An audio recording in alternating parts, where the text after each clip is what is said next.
Mustafa. Qala ta'ala bismillahirrahmanirrahim. Man yashkur fa innama yashkuru li nafsihi. Wa qala aidan la in syakartum la azidannakum wa la in kafartum inna azabi lasyadid. Qala Nabi sallallahu alaihi wasallam, may yuridillahu bi khairan yufaqihu fid-din.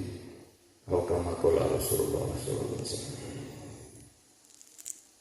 Mungkin ini pembicaraan saya agak beda. Kebetulan tenggorokan saya pagi tadi itu kok bermasalah.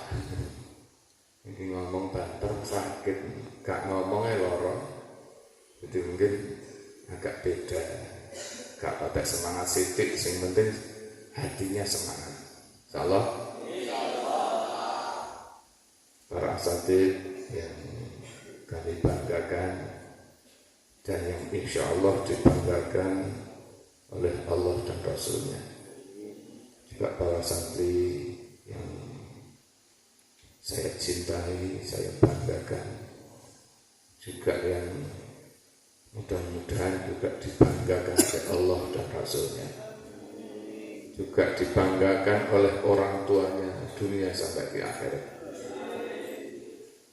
Tidak terasa kita program di pondok kita Al-Ihsan yang cita-cintai ini, pondok yang kondang mangonang-onang, pondok mewah sekali, ngeket salah sekitar kali, gak terasa hampir mungkin 10 bulan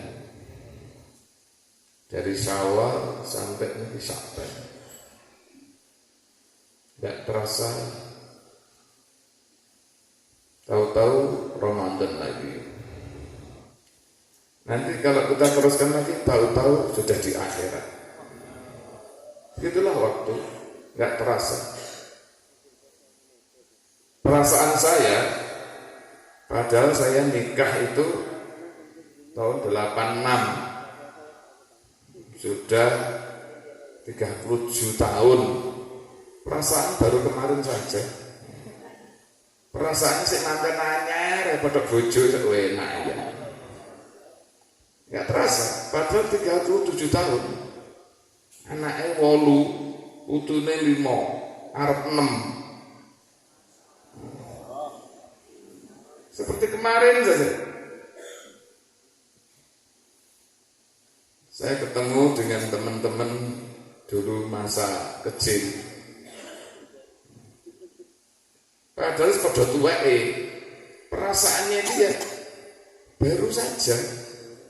Padahal diceluk mbah-mbah kabeh. Nanti juga gitu. Tahu-tahu loh sudah di akhirat tiba.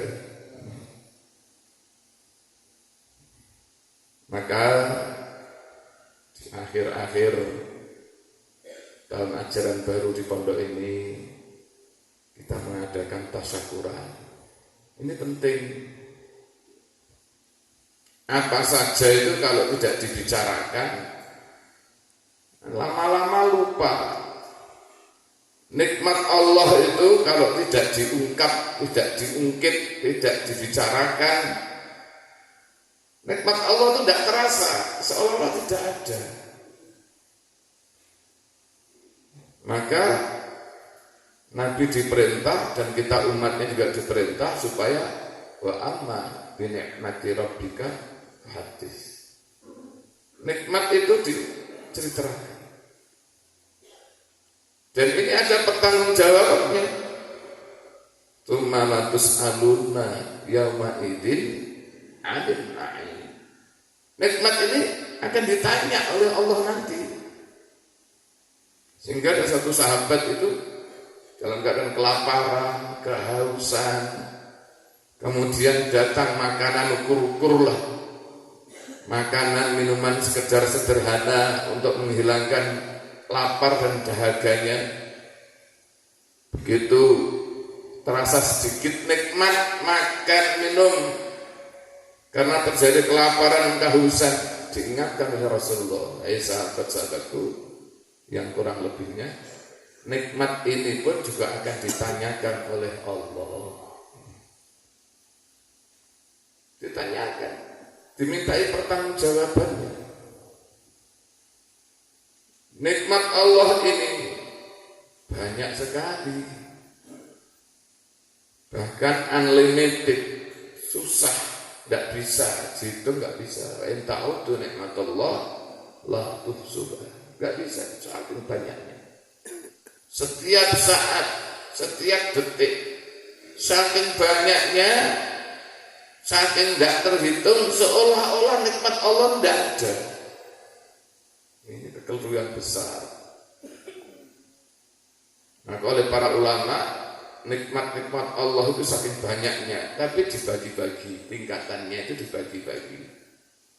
Ada nikmat keperluan-keperluan hidup, nikmat duniawi, makan, minum, sandang, papan, pangan, kendaraan. Nikmat-nikmat duniawi ini nikmat yang paling rendah. Tapi walaupun demikian, manusia kebanyakan menganggap nikmat yang paling rendah ini nikmat yang paling tinggi, seolah-olah segala-galanya itu. Maka diceritakan dalam surat Al-Fajr itu, kalau dia itu nikmat dicabut dari nikmat duniawinya, merasa seolah-olah dihinakan oleh Allah. Kalau dikasih nikmat duniawi banyak, merasa dimuliakan oleh Allah. Ada itu nikmat kecil, nikmat paling remeh dibandingkan yang lainnya. Tetapi kata para ulama, nikmat yang paling kecil sebenarnya itu nikmat besar, karena manusia nggak bisa mencipta. Nikmat satu upo, ngerti upo? Upo itu apa? Nasi, satu butir nasi, ini nikmat besar. Karena manusia nggak bisa mencipta, membuat satu butir nasi nggak bisa. Dan dari jasa nasi ini manusia bisa hidup, bisa berkembang, bisa ibadah, bisa ngapalin Quran, bisa macam-macam amal-amal gara-gara satu butir nasi. Maka ini jangan dianggap ini remeh, ini besar. Ada seorang kiai dari Jawa Tengah itu diceritakan orang kiai Jawa. Gara-gara beliau sendiri cerita. Kamu tahu, katanya beliau ini, saya oleh Allah dikasih hidup barokah, macam-macam barokah. Sampai barokahnya itu hampir menyeluruh. Ya barokah agama, barokah anak, barokah pesantrennya, sampai barokah duniawinya itu melimpah ruah, kathah turah blabah. Setiap saat bisa di Mekah Madinah, bahkan setiap saat bisa dakwah. Saka barokah ya. Lah dia ini cerita, jenengan ngertos asbab apa kok saya dibarokai? Karena saya asbabnya itu menghargai, menghormati, menjunjung tinggi nikmat satu butir nasi. Kata beliaunya sendiri, saya ini kalau makan, pokoknya ada satu butir nasi, tidak akan pernah tersisa. Kalau jatuh tak kejar, nek kotor tak bersihkan, nek memungkinkan tetap saya akan kejar, saya makan sebagai tanda mensyukuri atas nikmat nasi. Karena itulah saking saya syukurnya terhadap satu nikmat butir nasi itu diterima Allah, la in syakartum la azidannakum. Wah, berkah dari segala arah. Beda dengan santri Al-Ihsan yang putra. Kalau makan mesti nasine patek kececer, gak dihormati, gak dintekne. Model pawaan ini guys, pawaan melarat. Gak mensyukuri nikmat rezeki makan. Kata orang sekarang, nikmat sandang, papan, pangan, kendaraan, sampai pernikahan, karena bisa dibeli dengan uang, dengan harta, maka keblinger keyakinannya. Katanya bil fulus kuluhum tembus, padahal bil fulus enggak semua tembus. Katanya laisa fulus lu mampus, padahal laisa fulus enggak mampus.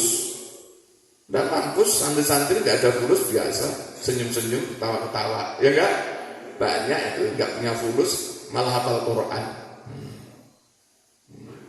Banyak itu ustaz-ustaz dulu pada saat nyantir itu enggak punya uang, enggak punya fulus, jadi ustaz, jadi hafal Quran, alim-alim. Siapa? Katanya laisa fulus lu mampus, mindar.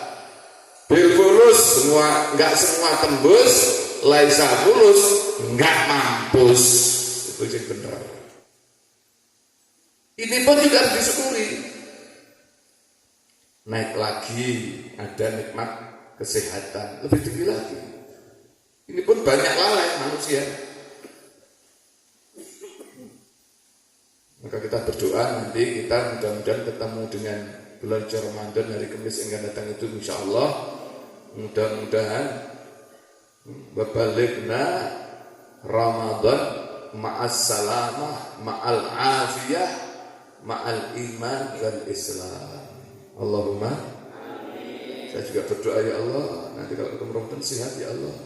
Tapi delalah menjelang Ramadan sing greges-greges, sing sakit.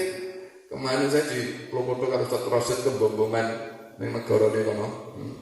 Ya wis tekle dadak dikerak isik. Wah, iki arep malah untuk haflah akhir sanahnya ini malah ganti tenggorokan saya ini. Wah, ngomongnya sakit. Menangnya udah sakit, apalagi ngomong. Ngomong ada sini. Tapi demi I love you. Karena demi cinta saya sama kalian semua, loro titik serah masalah.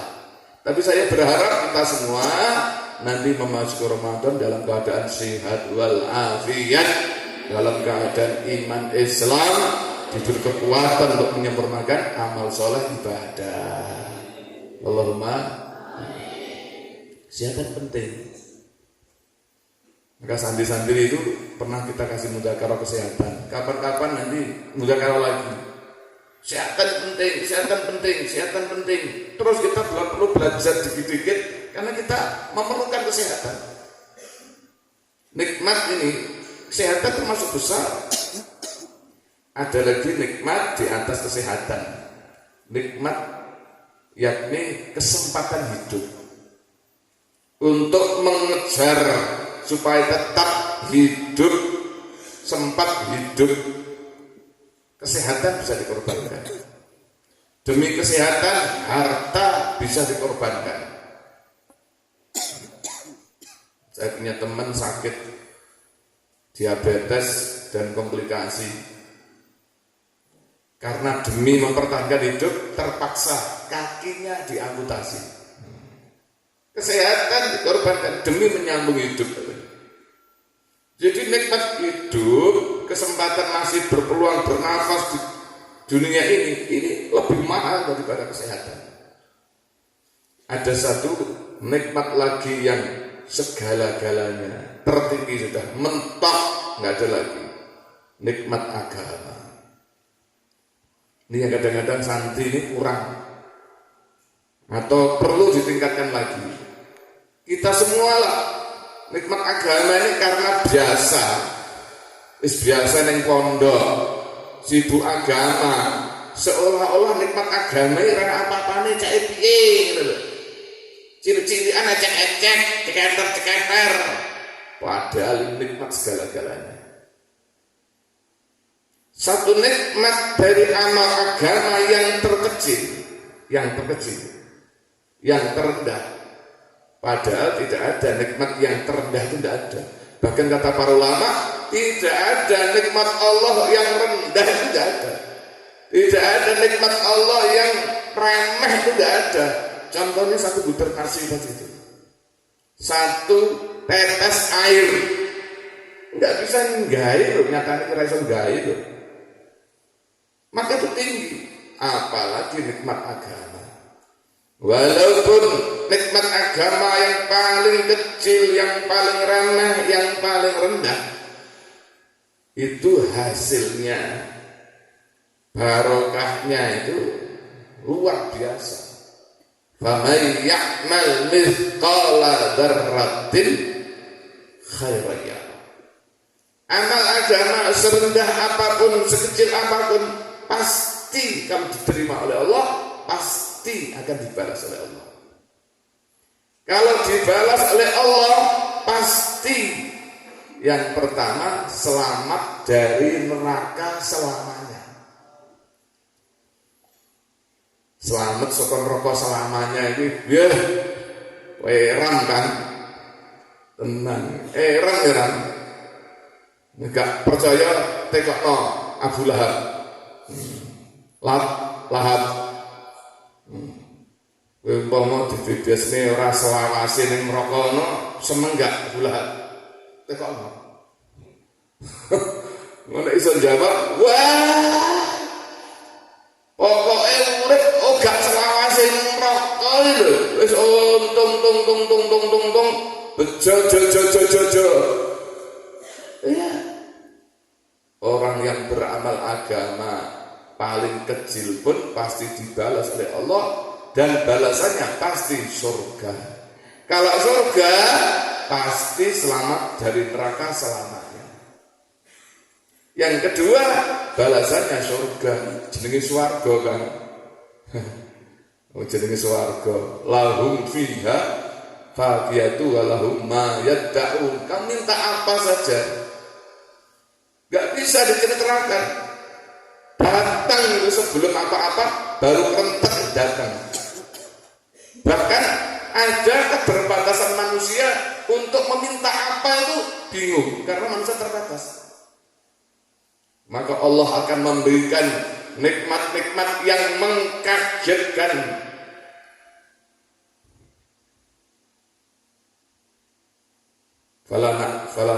Fala ta'lamu nafsun, apa ayatnya itu?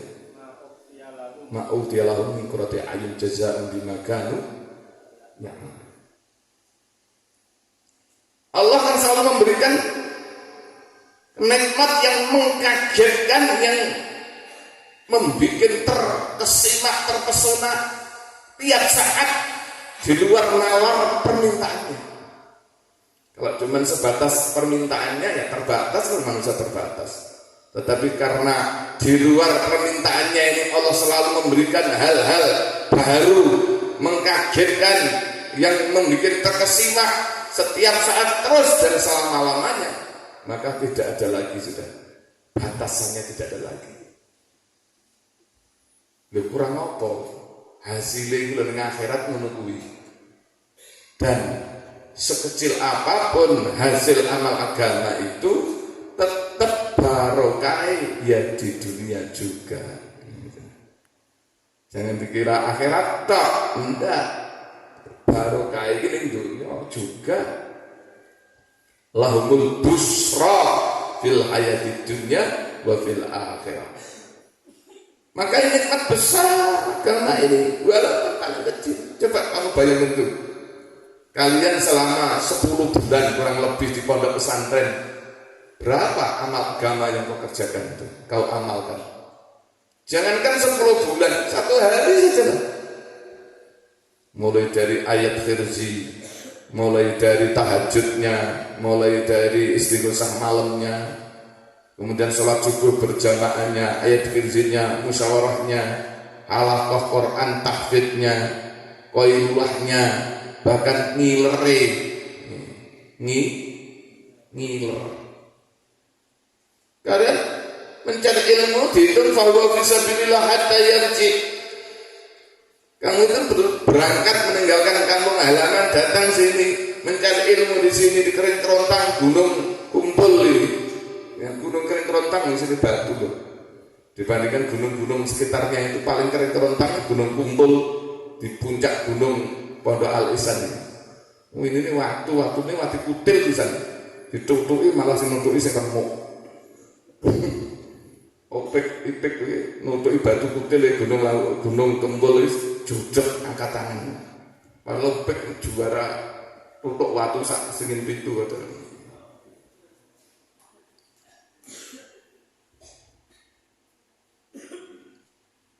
Tidurnya, ngilurnya aja. Belum sholat jamaahnya, belum ngajinya, belum ini 24 jam itu Masya Allah penuh dengan amal-amal agama, apalagi sampai 10 bulan, apalagi sampai 10 tahun. Nikmatnya pol, geden-geden, ini wajib disyukuri. Kita niat untuk mensyukuri insya Allah. Bahkan kita minta sama Allah, wahai Allah, bukakanlah hati kami, wahai Allah, untuk bisa mensyukuri nikmat semuanya, ya Allah, terutama nikmat agama ini dengan sesungguh-sungguhnya syukur. Minta sama Allah. Karena kita tidak bisa bersyukur kalau tidak ditolong oleh Allah. Dan syukur ini akan melanggengkan nikmat dan akan pasti menambah nikmat, dan syukur ini kembali yang untung diri kita. Wa may yashkur fa innama yashkuru li nafsi. Kembali kepada kita. Syukur ya kepada Allah terutama, dan syukur kepada orang yang menjadi sebab. Yang menjadi sebab. Makanya para kiai dan para asatid dan asatidah di seluruh dunia ini jasa besar kepada santri-santrinya itu. Santrinya itu betul-betul berhutang budi kepada guru-gurunya dengan hutang budi yang tak terhingga. Maka